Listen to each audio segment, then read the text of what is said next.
Certamente, esta é a pergunta que mais tem sido feita por milhões de brasileiros. A resposta é: porque os 3 pilares que sustentam uma intervenção constitucional estão locados fora de seus eixos.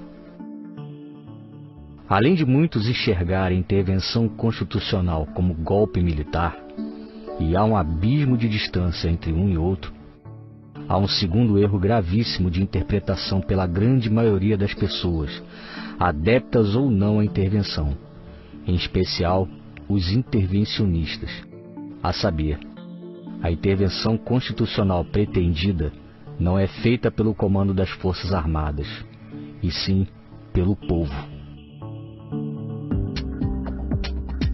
Provavelmente você que agora assiste esse vídeo torceu o nariz à procura de fundamento para a referida afirmação, certo? Bem, este mecanismo, de forma bastante didática, será elucidado agora.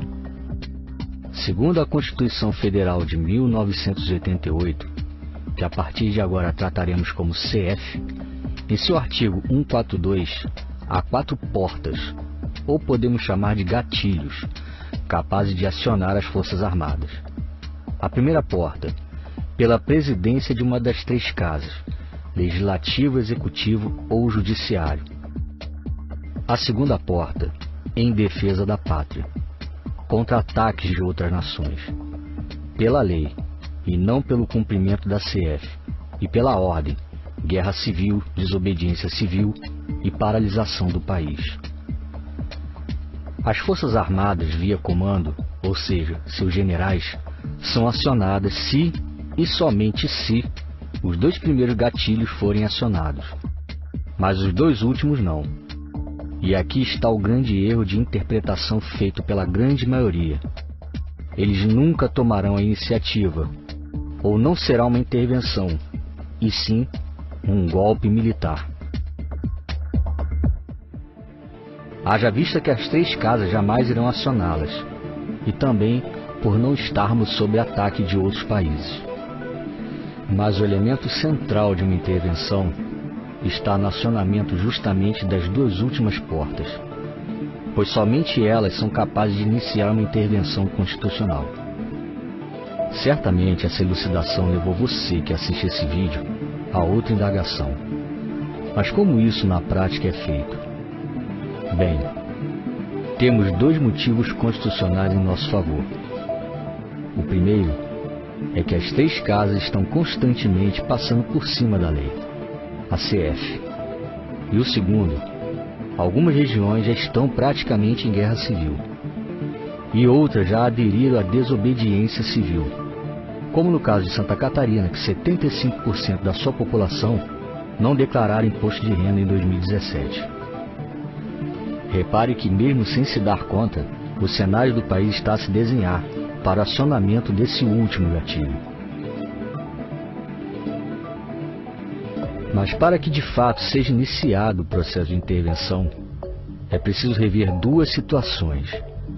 A primeira, unidade entre os grupos intervencionistas e adeptos da causa. Isso envolve grupos de direita, os anticomunistas e principalmente o povo de bem. A segunda, organização e liderança para que os grupos ajam de forma consciente, simultânea e principalmente com a massa da população como endossatária.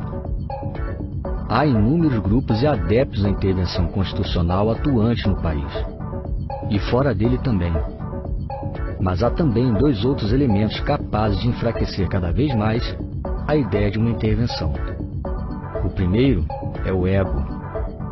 No meio deles, todos querem fazer à sua maneira, de forma fragmentada. E o segundo é a falta de capitaneamento dos referidos. Além de não entenderem o mecanismo da intervenção, intitulam vários líderes a liderar um único grupo. Com isso, restam evidentes alguns problemas à grande massa da população. Vendem a imagem errada sobre a intervenção, demonstram desorganização e principalmente demonstram-se, mesmo que sem saber, como grupos anêmicos, sem força. Exemplos clássicos dessa narrativa são pequenos grupos na frente de quartéis, manifestações de forma assíncrona, ideias utópicas de tomar as 3 casas à força, dezenas de grupos virtuais e, principalmente, aqueles que esperam em 2018 que o presidente acione as Forças Armadas.